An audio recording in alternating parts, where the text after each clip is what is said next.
Hey, what's up? This is Kevin from Kevin's Barbecue Joints, and I'm excited to bring you my interview with Catherine Stiles. She's from Stiles Switch. She and Shane own Stiles Switch Barbecue and Brew in Austin, as well as the Switch and Dripping. But she's also the owner of Barbecue Wife, and that's barbecuewife.com.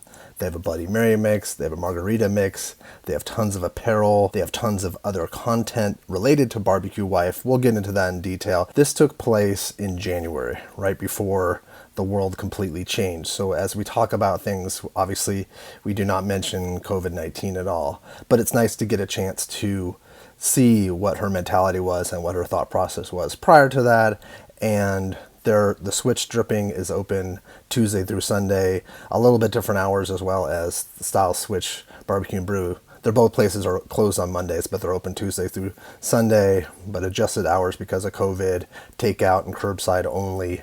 But it's an interesting story. It's interesting to find out her background, find out what she did prior to meeting Shane, and how they came up with the idea to do Stiles Switch and everything that went into that and what it's become, and her relationship with White McSpadden, how he's connected to Barbecue Wife, and how the product came about.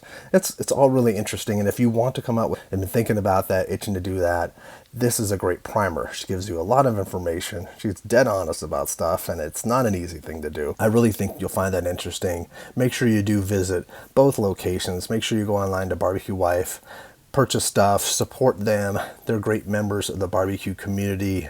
I can't thank her enough for taking the time to do this, and it's taken me some time. There's been a bunch of stuff obviously going on in the world that I haven't had a chance, but hopefully you'll get a chance to watch this or listen to this and enjoy it, and think back to what it was like before COVID and what it can be, because it is going to end eventually and you'll want to go back to barbecue places. So hopefully this will make you itching to go to the Switch Dripping or Stiles Switch. And as always, the Kevin's Barbecue Joints podcast and YouTube show is sponsored by Treaty Oak Distilling.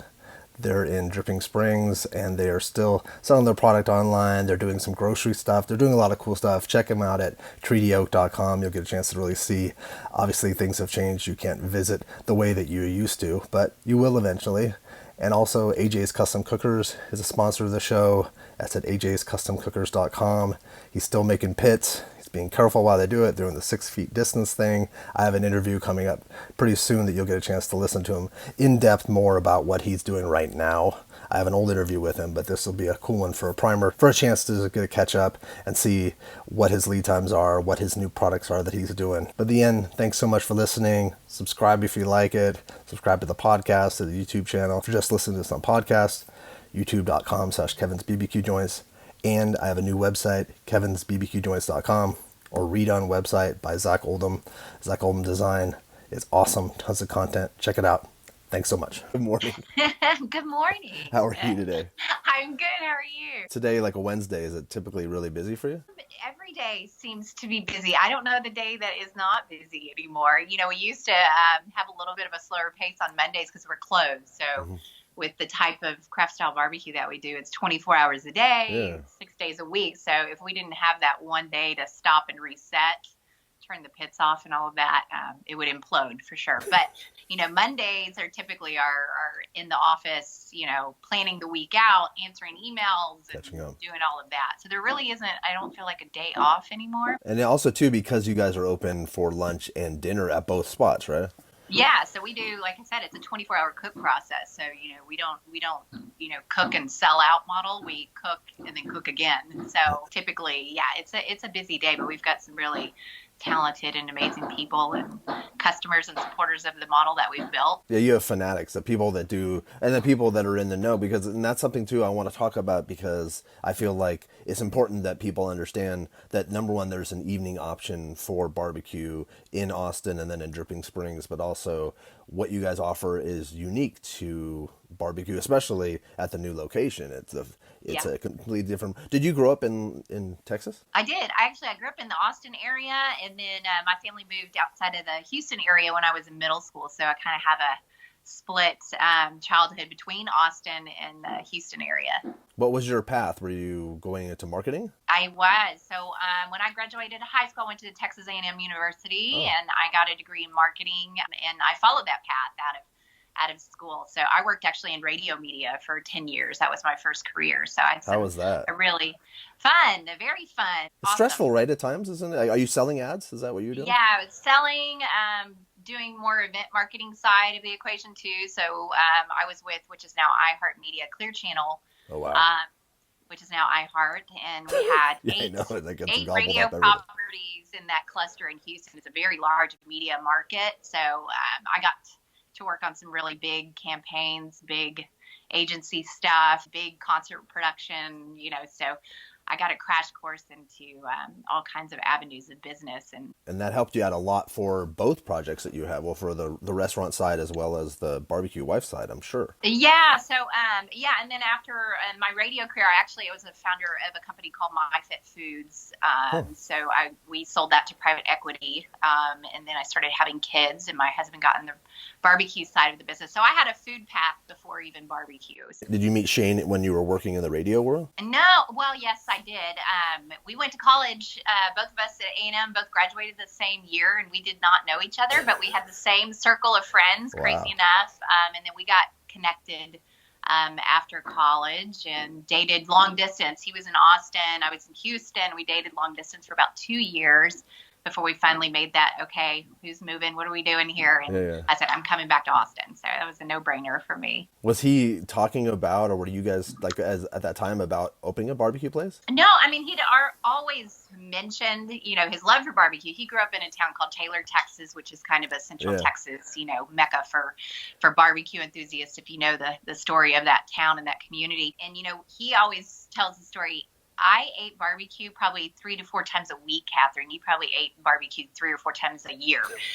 And it was a way of life. So him and his dad, that's there weren't a lot of options for dining out other than barbecue. So that was just, Yeah, if people go to Taylor, it's a bigger town now than it was back then. But yeah, not much though. It's still kind of on the outskirts of where all the growth is happening in Austin. But yeah, it's a little bit of a bigger town. Still has that, very proud of their community and proud of what goes on there. So it's a really neat place that he grew up. But that was the thing with him and his dad and growing up, and that was just kind of ingrained in him. And when he was in Austin working, he saw a void. He was like, there's no good barbecue here, Catherine. So he kind of had this passion for wanting to do it. And the only other place that was doing it at the time was Aaron Franklin with Franklin. And yeah, that's kind of the path. Stars aligned with, Lance Kirkpatrick, who is our lead pit master at Stiles Switch. And Lance was living in Taylor. Yeah, he was with Louis Miller for 9 years, I believe, with Bobby Miller was his teacher. And if anybody ever sees like the Diners, Drive-ins, and Dive, the old one, Lance is on that one when it's like one of the first seasons, I think, or second season. Yeah, he's there, and he's got some really great stories from his path and where he got started. But Lance, after Bobby had passed, he went out on his own and started a small restaurant in Taylor, and Taylor. Not an easy town. Super support, a lot of, still to this day, a lot of the more finer dining restaurant options. So unfortunately, it didn't work out for him. And Shane and his dad had been talking about the idea of doing a barbecue restaurant in Austin. And his dad called him the day Lance closed. He said, oh my gosh, he said, this might be an opportunity. Lance's unfortunate, his restaurant didn't work out, but give him a call. And it happened to be just the stars aligned and this timing. And, Shane always tells the story. He called Lance and he was like, hey, I know you don't know who I am, but, I've been a customer of yours for a very long time when you were at Louis Miller. And he mentioned the name and he was like, and he said, what did you order? And Shane told him what he ordered and he goes, I know exactly who you are. Wow. And so then they started talking, and obviously it was probably one of the worst days for Lance in his career path, closing his restaurant that he was excited to venture out into. And, Shane said, I need you to come to Austin and sit down with me. I've got this vision and idea for something that we could do that would be really, really neat here in Austin if you're open to it. And flash forward, we just celebrated our 8-year anniversary at Stiles Switch. Is it 8 years there? Wow. 8 years, yeah. Moving right along. It's a flash. We've had 2 restaurants, 2 kids in the last 8 years, and my venture of the craziness that I've gotten myself into. So yeah, when did Barbecue Wife start? When did that, like, you became a barbecue wife 8 years ago, essentially? Yeah. I was 9 months pregnant, when we opened the doors of Stiles Switch. So we opened in December 2011. Oh my We had gosh. our first daughter in January I think I 2012. remember Shane talking about that. Wow, that's crazy. Yeah, and it was very bootstrapped. The way that we put Stiles Switch together, we didn't. It's all Shane and his efforts on that side of the equation. I remember a week before we were opening, and I'm huge pregnant, and Shane was like, "Okay, don't spend any money right now." And I was like, what does that mean? Yeah, what is Don't that? spend any money? Can I go to the grocery store? What are we doing? And I'm about to have a baby. So he was like, no, we're fine. Just, don't spend a lot of money right now until we know what's happening with this restaurant thing. So thankfully that all worked out. The reaction because where it is, it's a little more it's in the northern portion of Austin, right? Yeah, it's West? North Lamar. It's actually North Central North is Central. really, Okay. yeah, it's Old Austin. So it's a really neat area of town. And the story of how we stumbled across this place is, we were living South Austin at the time when we had our first daughter and first were married. And we started looking in, all the places that you want to be. South Lamar, which is a very up and coming road for activity and restaurants and business. And we couldn't find a space. And if you found something, you couldn't find anything with parking. And that's, a nightmare here in Austin, No. the parking situation at this point. And that wasn't us. We wanted to find a place where we could have, enough space to have a nice restaurant and actually have parking where people could come and bring their families and not have to, circle the block 18 Yeah, times. no, that's important for any restaurant. Yeah. Yeah, so we stumbled across this center. It's called the Violent Crown Center here in Austin on North Lamar, and it was built in the early 1950s. It's really the very first shopping center built in the 1950s by a man named Mr. Koenig. There's a Koenig Lane in Austin, and it's got such a neat history to it. I mean, when we went into the place, we had to obviously gut and redo everything, and everything's very old. It's got very strong walls, and you start pulling out the old popcorn ceiling and it's all exposed wood beams, which they don't build places like that anymore. So we started, pulling things back and finding all these really neat textures and things to the center to be able to work with. So, it's like an HGTV dream place. Yeah, and you can't build them like that. No. If you try to do that, you can't replicate it. It doesn't have the same feel. Did you expand the footprint there later on, or I think we've expanded over time, so it's fun to watch the history of what we do and how we continue to expand and the growth of that center. So as places kind of are open, we take over. So I think now to date, we just took over another spot in that center. We have 4 spots. So we have our main restaurant. Next to us, we had an old barber shop that was a man in his 80s, had just retired about 2 or 3 years ago. He had been there for 55 years. And wow. He just retired. We took over that space. And then we have another space that we took over, which is a private dining room that's right off our pit room, which is really unique to barbecue in Austin, too. There's not awesome. a lot of spaces that have that.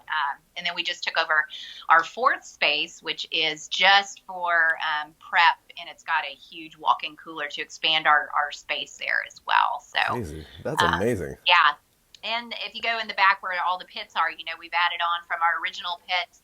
Now we have 5 pits that stretch down the whole entire alley. So it's a scene. It's a scene to go back there and watch the workflow and what these guys, put out on a volume level. And it's so nice that worked out, because it's and for the community too. I'm sure people really appreciate the fact that they have that. It seems like a lot of people do come for dinner too. They do. Yeah. I mean, our dinner crowd is just as big as our lunch crowd, and it's in a neat situated neighborhood called the Brentwood neighborhood, which is an old Austin neighborhood, and you're seeing a tide and change of a lot of the older residents are, a lot of them not with us anymore, starting to move out, a lot of young families moving in. So I would say, the demographic over there is changing a lot too. And we kind of knew the growth of North Lamar was going to be changing when we went into that space. So we knew it was going to take about 3 or 4 years to catch up with what South Lamar had built. And you're seeing that now. There's a lot of bars and restaurants and other things that are keeping the energy and the flow of that street going. So it's fun to watch. That's super exciting. What year did you start Barbecue Wife then?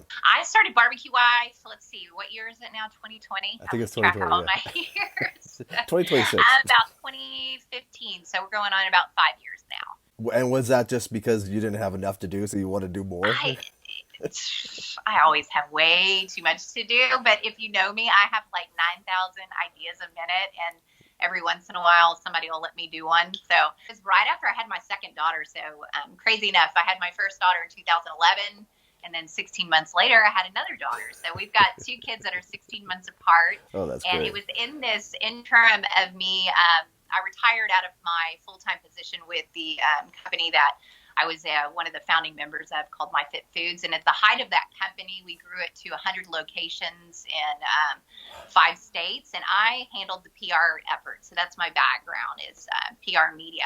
So I was working within 3 time zones, 100 locations. It was a very, very fast-paced job. And we were building that business to scale, to sell. Wow. So it was really, really fast-paced. And when I started having kids and Shane started getting really busy with the barbecue side of the equation, that's where I decided to retire that role. Mm-hmm. So I had some time where I sat back and kind of, helped Shane strictly with the restaurant and that side of the business. And I kind of started thinking, like, what do I want to do? What am I interested in? What's the next act? And I just had this idea because of the sheer involvement in the barbecue landscape that we were in. My background in college, I was a bartender for my college career. I never thought I would bring that back into my everyday life now. Yeah, so I always had a Bloody Mary mix recipe that I made, and I would continue to make it for like friends and family. And when we started doing stuff in the restaurant side, we started talking about, should we do, a bottled barbecue sauce and sell that? That's a very hard space to go into. It's not really a money maker. It's great very good for branding, but very few make any money actually doing that. So I go, wouldn't it be interesting if we could do something in this consumer packaged goods space and not do a barbecue sauce? So that's where my Bloody Mary mix came into play, because in Central Texas, we use what's called a mop sauce. It's a very thin based, kind of tomato soup consistency of a barbecue sauce. And it's kind of a table sauce that we pass out on every tray. It's not overly sweet. It's not super thick. It has more of a Bloody Mary kind of profile to it. It's very unique. I said, it's very unique. And I said, what if we took that and played around with my Bloody Mary mix and put a little bit of that sauce infused into the mix and see where that lands? So I actually played with that recipe for probably close to 2 years before I was like, that's interesting that's where it came from. I never realized that's where it came from. It had a real, I had a real intent for trying to create a product that was married to what we do in the craft barbecue scene. And then taking it a step further, I wanted to make sure that it had a high integrity for the ingredients that went in there, and, take all the crappy, junky ingredients. Yeah, I keep saying whenever I look at your stuff, it says no junk or junk free. Yeah, junk free is kind of how it just kind of caught on, because that's really a great way to describe it. Mm-hmm. So if you look at most of the bottled mixers on any shelf stable aisle, whether that's a grocery store or liquor store, you turn that thing around, half of them you can't pronounce. Mm-hmm. There's a lot of MSG. There's a lot of high fructose corn syrup, a lot of ingredients that I understand why they do it. It's a very cheap way to do it. Mm-hmm. It's very cost efficient for that person making it, but it's not the best way to do it. That's why, I kind of looked at that category and I was like, man, there's an opportunity here to disrupt this category. And I think there's a viable marketplace because people are reading their labels. Mm-hmm. They understand about ingredients a little bit more than they did 20, 30 years ago.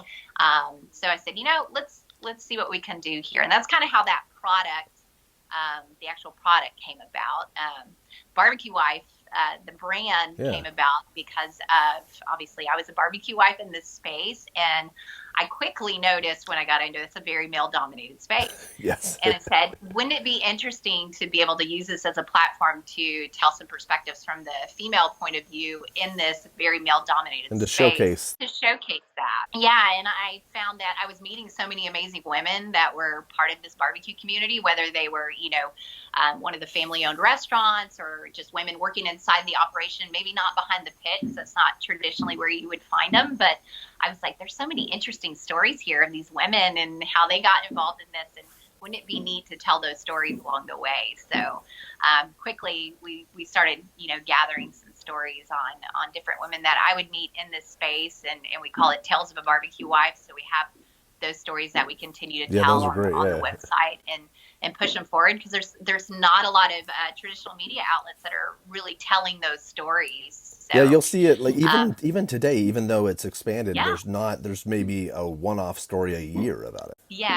and I get the fact that, there's a lot of excitement around the pit master and the person actually cooking the meat and doing all of that. So, there's always going to be that lead in those stories, but there's some really amazing women in kitchens across, the United States and barbecue places, whether, they're in the kitchen doing, sides and not behind the pit doing the meats, but there's some really creative, but holding everything together, essentially. It's doing it all. And I'm trying to get more out there and tell some more of those stories. So I've had a really awesome partner in photographer Wyatt McSpadden here in Texas, Wyatt's just amazing. Yeah, he's one of my favorite people. And we met him obviously in this barbecue journey. He lives very close by Stiles Switch, so I get to see him quite a bit. And I originally, when I started telling these stories, I said, okay, I've got 2 small children. I can't travel, outside of Austin, and we've got very busy businesses here. So it's few and far between when I get to hit the road and go do a barbecue tour. Wyatt is always on the road because he's the photographer and he's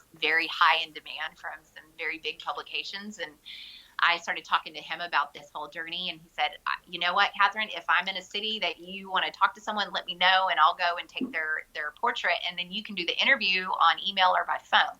So that's kind of our partnership is, he goes out and takes these beautiful portraits. I didn't know about that connection. That's phenomenal. So all the portrait photography that you see is Wyatt's work, and we're working together on a new series this year. It's just a lot of fun to work with them, and that's what I try to do in everything I do is really work with people that I enjoy.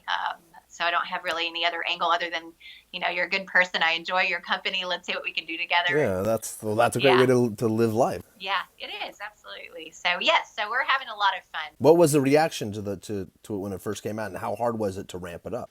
As far as production on the barbecue product side, on the product side, yeah. Very hard. So that's not my background. Like I said, I'm more marketing, PR. That's my background. So I can tell a story. I can come up with an idea. And working on the consumer packaged goods side, CPG is that industry, is a whole other ball game. And I think if I had more insight into it, I might not have done it because it is a racket. It's I always tell people looking, because so many people in barbecue ask me about how can I get my barbecue sauce done? How can I get it into, one of the big retailers? Like we're in Whole Foods and H-E-B, and I stop them right there, and without being a Debbie Downer, but I'm like, you need to understand the business before you really put your time and effort and resources into it, because it's not going to make you a millionaire overnight or anything. And you're going to put a lot of hard work into it, and you might not get that return that you think you're going to get out of it. And even the name brands that people know of, they still struggle to get space. Yeah. And, being in Austin, I'm in a very great environment for consumer packaged goods. It's one of the biggest consumer packaged goods incubators in the country now. So there's a lot of really cool brands coming out. So I have a lot of resources available to collaborate with other people, and I'm in a lot of CPG groups here in Austin. Oh, cool. But with that, even it's very competitive. So it's one thing to get on the shelf, it's another thing to stay on the shelf. And that's the part that's very costly and time consuming, and you definitely have to understand the math of your product and how much it actually costs you to make it and keep it on that shelf. And because people will come to you with a certain amount that they want to spend, and you have to figure out, is that something that's worthwhile? Is that something that'll because people cut their margins so low just to be in something big, not realizing it'll kill your company. Yeah, and I see it all the time. I've had friends, very good friends of mine, that have spent millions of dollars on startups and had to close shop a few years later. And it's all about how you set goals for what you're really trying to do. When I started Barbecue Wife, I just knew, I said, I know I've got a great tasting product, and I think people will enjoy it. So I really did it in a small way. I had a very small scope. I said, let's look at Austin. That's all I want to do. I only want to focus on Austin. So that's what I did for, probably 2.5 years of the first part of me launching was I just sold in Austin, and I would get, people reaching out from all these other cities and, other states. And I said, no, I'm just focusing on this. That's great advice. That's really good advice. It is, and that's probably the best advice I've gotten from a lot of really big, successful, retailers and CPG owners is, don't cast your net too wide Hmm. because that can really be the downfall. Don't overspend in marketing because that's something you really want to do in the beginning. You look at all these great events and people are constantly sending me emails every day on, Of look at course. this event, it's only this much to come do this and that. You really have to understand your budgets and constraints and where you need to stay because on any given day when you're dealing with food there's going to be a catastrophe that happens. I just went through my margarita mix, which is my second mixer we Hmm. launched. I use fresh lime juice, so not a lot of companies do that. They use Oh concentrate yeah. or things that are pretty easily available, pretty cost effective. I use fresh lime juice, so all of my lime juice I actually ship in fresh from Florida, which is expensive to do on the Yes. freight side alone, but they just had a lime shortage. There was a drought that was going on, so it set all these vendors, and there's only a handful of them, set all these vendors behind. So we got behind in production by a Oh. couple weeks, which then has a domino effect on all your POs, purchase Hmm. orders that you're trying to fulfill. And so, Oh. yeah, I can tell you all the wonderful things, but I can also tell you all the real things that happen on the day to day that can definitely make you want to cry. So, Yeah, well, it's tough because there's things like Shark Tank, things that make people excited, thinking like, oh, it'll just happen overnight. Where yeah. even if you're on a show like that, it's still struggle. Like, not every company blows up after that. Yeah, and it's sometimes it's better to stay under the I radar think for as that's long smart. as you No, can. that's the best Yeah, advice, and I hope people that are listening to this that want to start a project like this are yeah, listening to that because if you get a huge order from a major company, it's really expensive. Like people might not have, and then they'll get loans, and then yeah. yeah, it'd be It's dangerous. you have to have a lot of capital behind you once you get into those bigger retailers, just to keep up with the supply of raw goods and packaging and everything that you need to keep that funnel flowing. And And the billing is all funky, and yeah, it's yeah, and you get one shot. Like I tell everyone, like don't look at one of these big, like Whole Foods was one of my first big retailers I went into, and you quickly learn like about the margin game, how much you're actually making after you go through the yeah. distributor, after you get to the shelf, after the random bills you get that you don't even know what they mean, and you go, am I making any money? So yeah, I always tell people like try to understand the business on that larger retail side before you even attempt to go in there. I didn't realize. I kind of thought that this conversation would go down this route, but I'm happy that it did because I think it's important for people, and that's what I try to do with these is at least open up a window to a world that maybe people might not understand or not know about. I think it's important. Yeah, and I am a huge pay it forward person because I've had so many people help me in my career and in different career paths that I've been on, and I'm very open. I always tell people if you've got a question about that side of the world in consumer packaged goods, send me an email. I'm at info@barbecuewife. If it takes me a week to get back with you, it might, but I will. I'm always open to answering questions on how did you get started? What are some things to research before you even get into that? Because there's some great books. There's some great just YouTube resources. You can go on YouTube and listen to talks of people that can give you some insight into that world before you do it. Yeah, there's a lot more available than when you first started, for Oh, sure. absolutely, So absolutely. you have the Bloody Mary mix, you have the margarita mix, Yes, all we not have all junk free. all junk free. Yes, and they all tie back into barbecue. The margarita mix, we actually use local Texas honey that we smoke. Oh, So we smoke it on the smoker for anywhere from 48 to 72 hours. And what that does, it really kind of mellows the floral flavor of the honey down. So hmm. it's not so overly honey tasting. So it's an organic sweetener. It's very clean. All of our mixes are very clean. So we don't add any preservatives or additives or any of the other stuff you usually read. So Do you have any other products coming out? we do. We can't disclose them But quite they're coming yet, out. but Okay, yeah, okay. So we have some new stuff that's going to happen this year. That's going to kind of innovation in what we're doing. So oh, cool. Okay, we're good. just Well, trying to keep up with the way that consumers are purchasing, the way they want to buy your product, and you learn that too. You quickly learn like about your bottle size or how where people are consuming it the most. And there's a lot of things that you have to keep on the research side, just keep up to date on metrics and things that are happening, so you can be as profitable as you can. so for that stuff, go to the website, check out follow you in social media. That way you'll. Yeah, our social media is pretty up to date. Instagram is my favorite, I guess, social media to use. I'm on Facebook just because you have to kind of I be know. there, but Instagram is probably my favorite space to play in. It's an easy, and I don't like to read anymore. I look at pictures, so that's the easy place to do that. Seriously, like honestly, I remember when Facebook bought Instagram and everyone thought it was so crazy. I think of 4 billion or whatever it was, and it was just people scrolling for. But now it's like everyone. It's like it's a I marketing know. tool as well as this like distraction. It's a nice, easy distraction just to scroll. Yeah, it's a rabbit hole that you can go down, and then all of a sudden you're like, why am I looking at this person's children that I don't even know, and why am I so For like an interested? hour. I've been on this for 30 minutes. Yeah, Exactly. it's a time waster. You have a lot of clothing too, right? We do. So that just started out of a funny thing in my house. So, we have all these funny sayings and things that we say and my kids say and things I hear. And a lot of them we turn into T-shirts. So I think one of our most popular ones is my husband smells like brisket. And that was just, because every day Shane would come home and his closet smells like a smoker. So it's like, that would be a funny T-shirt. So we kind of But put I've them seen out that there. around a lot.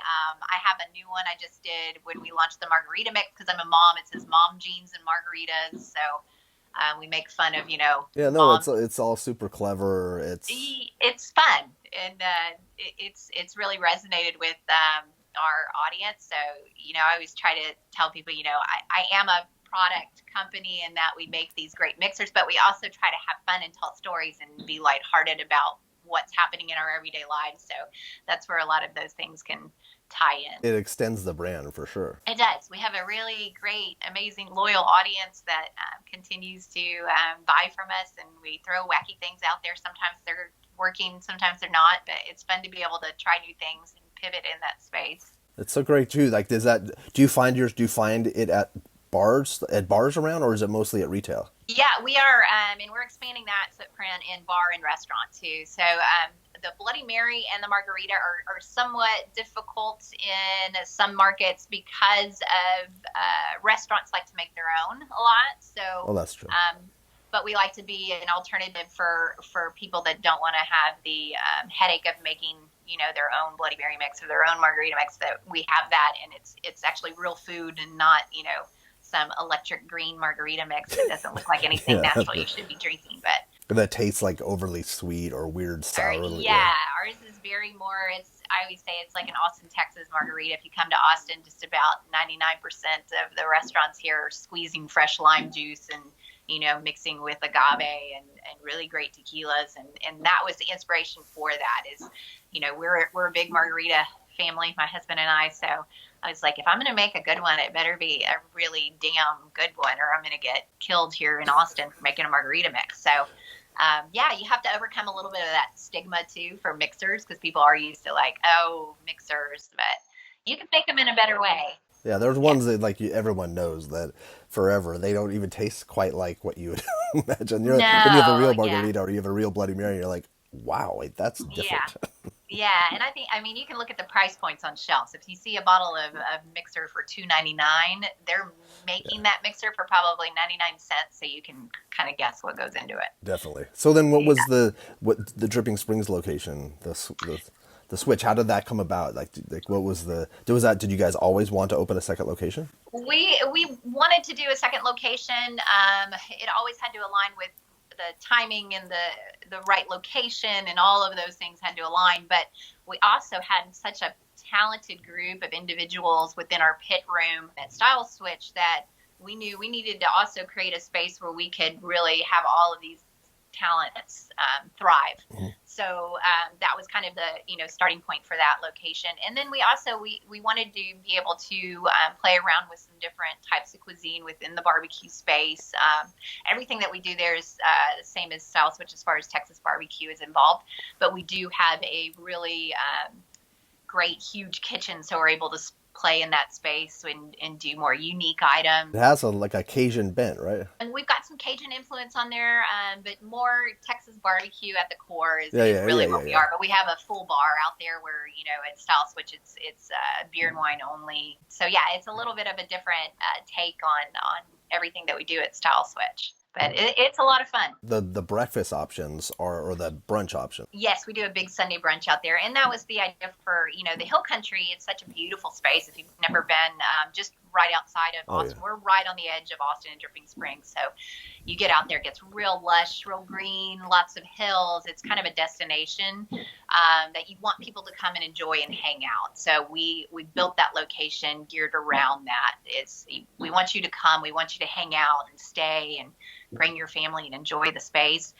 Stiles Switch is a traditional Texas meat market style. You go through the line, you get your tray, you sit down, you eat, and you might have another beer, but then you're going to be on your way. Whereas, we created the Switch to be more of a come out and hang out for a couple hours. But you still line up though at the Switch, right? We do. Well, no, we started that way, and now we're full service. Oh, you full service? Okay, good. I didn't know that. Okay. Yeah, we're full service. So we quickly adopted to that community out there who wanted more of a full service type of. Yeah. So in that, in restaurants, if we've learned anything, it's to be able to adapt as quickly as possible. That's another great advice. Listening to your customers and because if you push back and go, this is what we're going to do, that's not always received very well. So yeah, in that Dripping Springs community, it's more of a suburban area. So, Austin, where we are with Stiles Switch, it's a fast 24-hour day flowing city. So we get, our normal regular customers, but every day there's so many new faces coming through because of tourism in this city, just people that find you because we're just such a large city now. So it's fun, with us being 8 years in the business, we still go out and do events, and especially with my barbecue wife events, and people ask me my story of how this came about. And I'm like, oh, my husband and I own Stiles Switch. And they're like, where's Stiles Switch? And I'm like, it's just like right there down the corner. I know, people still ask me. And I'm like, really? You don't know?